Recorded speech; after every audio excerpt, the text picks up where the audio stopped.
El Señor esté con ustedes. Y con tu espíritu. Del Santo Evangelio según San Marcos. Gloria a ti, Señor.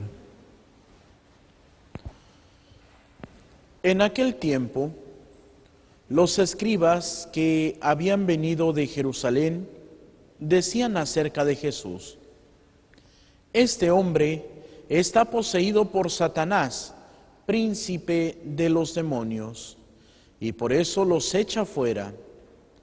Jesús llamó entonces a los escribas y les dijo en parábolas: ¿cómo puede Satanás expulsar a Satanás? Porque si un reino está dividido en dos bandos opuestos, no puede subsistir. Una familia dividida tampoco puede subsistir. De la misma manera, si Satanás se rebela contra sí mismo y se divide, no podrá subsistir, pues ha llegado su fin. Nadie puede entrar en la casa de un hombre fuerte y llevarse sus cosas si primero no lo ata. Solo así podrá saquear la casa. Yo les aseguro que a los hombres se les perdonarán todos sus pecados y todas sus blasfemias, pero el que blasfeme contra el Espíritu Santo nunca tendrá perdón, será reo de un pecado eterno. Jesús dijo esto porque lo acusaban de estar poseído por un espíritu inmundo. Palabra del Señor. Gloria a ti, Señor Jesús. Por la lectura del Santo Evangelio sean perdonados nuestros pecados. Nos sentamos brevemente. Muchas veces nosotros podríamos preguntarnos, ¿cuál es el pecado contra el Espíritu Santo? Porque pues no, en las clases de catecismo nunca nos dicen, este es el pecado contra el Espíritu Santo. Pero sí lo podemos ir vislumbrando a través de toda la palabra de Dios. En la primera lectura nos habla de ese juicio que será al final de nuestra vida. Y no es nada nuevo. Más adelante, cuando lleguemos a tocar el Evangelio de San Mateo, en el pasaje de que es Mateo, se me fue ahorita el versículo, el capítulo, pero es el juicio final, que es donde se presenta todo este proceso de preguntas que tienen que ver con el amor. Son estas preguntas que nos presentan las bienaventuranzas, 25, 31 y siguientes ya. Mateo 25, 31 y siguientes, que es hasta el 46, que termina el capítulo, y dice: cuando venga el Señor en su gloria, separará a los buenos de los malos, como el pastor separa las ovejas de los cabritos. A las ovejas las pondrá a su derecha, a los cabritos a su izquierda, y le dirá a los de su derecha: venid, benditos de mi Padre, a tomar posesión del reino, porque tuve hambre y me dieron de comer, tuve sed y me dieron de beber, estuve desnudo y me vistieron, forastero y me hospedaron, enfermo y me visitaron, encarcelado y fueron a verme. Y ellos dirán: ¿cuándo, Señor, te vimos así y te asistimos? Cuando lo hicieron con uno de aquellos más pequeños, conmigo lo hicieron. Pero también tenemos que tener cuidado, porque nos puede salir lo contrario. Apártense de mí, malditos de mi Padre, vayan al fuego eterno, preparado para el diablo y sus ángeles, porque tuve hambre y no me dieron de comer, tuve sed y no me dieron de beber, estuve desnudo y no me vistieron, forastero y no me hospedaron, enfermo o encarcelado y no fueron a verme. Y ellos dirán: ¿pero cuándo, Señor? Cuando no lo hicieron con aquellos más pequeños. Todo esto lo podemos resumir en esa frase de San Juan de la Cruz: al final de nuestra vida seremos juzgados en el amor. Y el amor nos lleva a buscar el bien. Y dice Santo Tomás de Aquino: el bien supremo es Dios mismo. Entonces, tener a Dios como protector, tener a Dios como el que puede salvarme. El pecado contra el Espíritu Santo es negar la acción misma del Espíritu Santo en mi vida. Ese es el pecado que no se puede perdonar, porque cuando negamos la acción del Espíritu Santo como Salvador de mi vida, entonces, ¿qué es lo que pasa? ¿De quién te vas a agarrar? Si el único que te puede salvar lo niegas. Y es por eso una persona decía, ¿cuál es el único pecado que no se puede perdonar? Le preguntaba un sacerdote. Y el sacerdote le respondía, aquel que no se confiesa. ¿O cuántos podemos tener este otro problema de que nos confesamos y nos confesamos y nos confesamos del mismo pecado? ¿Y qué es lo que decimos? Es que Dios no me lo perdona. Dios ya te lo perdonó, tú no te lo perdonas y por eso no te puedes liberar de ese pecado. ¿Qué es todo este proceso que habla San Pablo cuando dice sobre la ley del pecado y la ley de la vida? La ley del pecado decía, es que desde que conocí la ley, soy reo de la ley porque peco. Pero hay un tiempo en el que solamente la gracia de Dios nos puede salvar, y es precisamente la gracia de Dios que si nosotros le abrimos el corazón, nos va a salvar. Pero para eso tenemos que estar siempre atentos. Y presenta en esta dinámica el sentido de el no estar divididos. ¿Y con quién no tenemos que estar divididos? Primeramente con Dios. Porque, por ejemplo, en el día de ayer que el Evangelio era sobre esa luz que alumbra en donde era tierra de sombras. Y es porque el Señor nos abre su misericordia para que nosotros tengamos esa gracia. Y caminamos siempre en la oscuridad cuando no caminamos con Dios. Por eso yo he dicho mucho esta frase y analizándola desde este punto, pues podríamos decir cuánta razón tenía Nietzsche cuando dijo, Dios ha muerto, el hombre lo ha matado. Y no es porque podamos matar realmente a Dios, pero sí matamos nuestra relación con Dios. ¿Cuándo? Cuando empezamos a vivir mayormente en el pecado que en la gracia. ¿Y cuántos pueden decir, es que yo siento que me confieso y luego peco?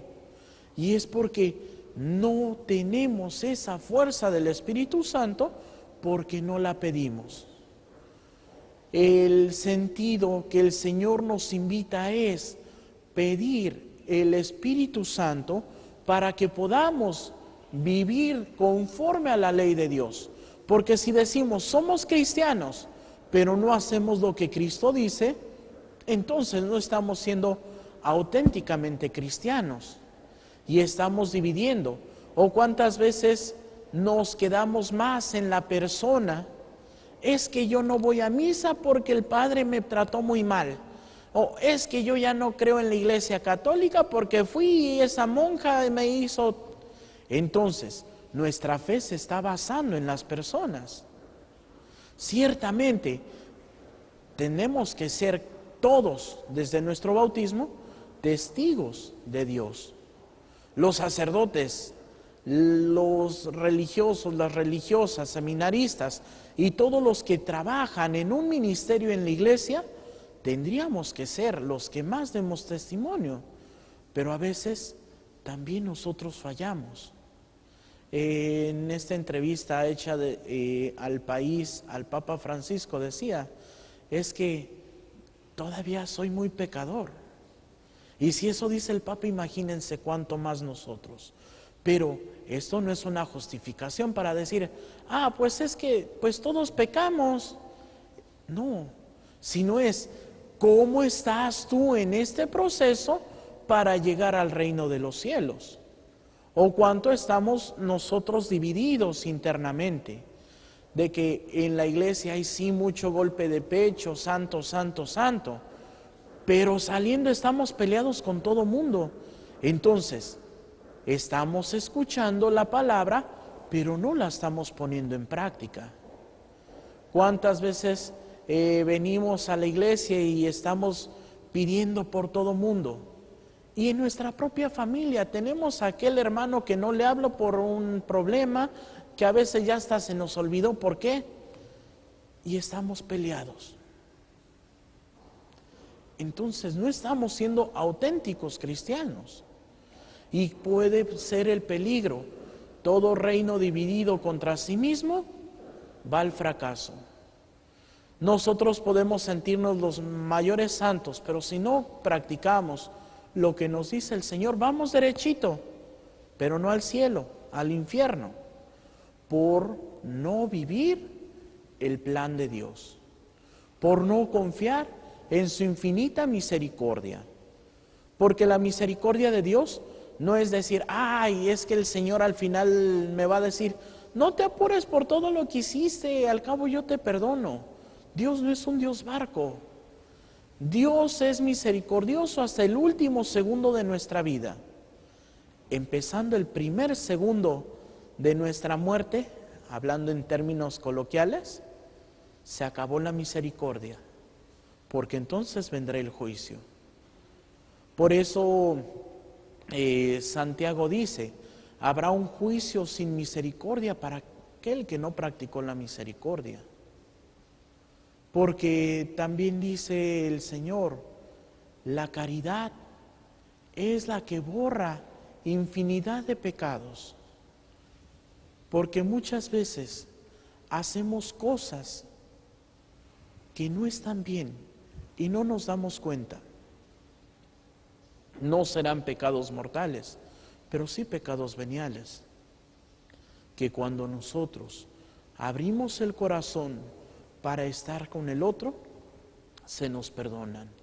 Y es precisamente esas 9 cosas que perdonan los pecados, que a veces vimos en el catecismo y ya se nos olvidaron. Rezar el Padre Nuestro con devoción, lectura de la palabra de Dios, meditación del Santo Vía Crucis, hacer obras de caridad, hacer una obra pía, en fin, hay tantas cosas. Inclusive el recibir el agua bendita. Pero tenemos que tener esta conciencia devota. Muchas veces podremos decir, es que nuestro mundo está muy convulsionado, está patas para arriba, como coloquialmente se dice. ¿Y por qué es? Porque hemos estado descristianizándonos. ¿Por qué? Antiguamente había más moral. Antiguamente había menos delincuencia, porque había más temor de Dios. Pero se ha quitado el temor de Dios y el mundo ha venido a menos. Y a veces decimos, no, es que para no ofender a los demás no voy a mencionar a Dios. Sí, pero al no mencionar a Dios vamos descristianizando. Antiguamente inclusive se hablaba de las virtudes. Es que tienes que ser un hombre virtuoso. Ahora se ha denigrado un poco, se habla de valores. ¿Y por qué digo que se ha desvirtuado? Dirán, no, pues es que los valores son buenos. Sí, los valores son buenos, pero a veces son muy subjetivos. Porque yo puedo decir, pues es que mi computadora es un valor. Y sí, para mí es un valor. Pero la virtud siempre va a ser el justo medio entre la acción buena y la acción mala. Porque a veces podemos decir, no, es que voy a ser muy bueno y voy a revisar mi vida para que sea la mejor vida. Pero si exageramos, caemos en un escrupulismo. Y por ahí, pues tenemos también hermanos que dicen que en donde quiera ven demonios, y no hagas esto porque es del diablo. No, no hagas esto. Tampoco. la libertad, el amor y la paz. Es lo que el Señor nos invita. Y en esa libertad, en ese amor y en esa paz, también nosotros tenemos que responder al Señor. ¿Cómo? Cumpliendo su voluntad. Y hacer la voluntad de Dios no va a hacer que nuestra vida sea más fácil, no. Pero sí va a ser más fácil que la podamos vivir santamente. Que siempre nuestra meta sea ser mejor. Y bueno, a veces podemos fallar, no estamos exentos. Y para eso San Pablo dice, y si pecamos, abogado tenemos, el Espíritu Santo que santifica al mundo. Pero que no sea como a veces solemos caer. Ay, pues voy a hacer esto, al cabo después me confieso. Porque entonces ya lo hacemos con malicia. Ya no es de que fallé, sino yo lo quise hacer. Tratemos de siempre dar un buen testimonio del Señor. Tratemos de estar siempre unidos al Señor para que nuestra relación con Él nunca se rompa, para que nunca perdamos la batalla, que es la santidad. Para que un día, cuando el Señor nos llame, podamos decir como San Pablo, he luchado el buen combate, he llegado hasta la meta y ahora solamente espero recibir la corona que Dios me tiene preparada. Pidamos la intercesión de nuestra Madre Santísima para que siempre nos permita vivir como ella, meditando la palabra de Dios y poniéndola en práctica.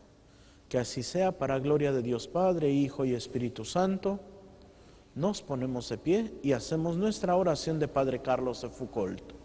Padre, me pongo en tus manos, haz de mí lo que sea lo que sea, te doy las gracias. Estoy dispuesto a todo, lo acepto todo, con tal de que tu voluntad se cumpla en mí y en todas tus criaturas. No deseo más, Padre, te confío mi alma, te la doy con todo el amor de que soy capaz porque te amo.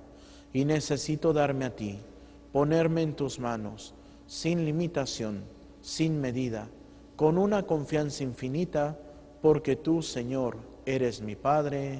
Amén. Nos sentamos y continuamos con nuestra celebración.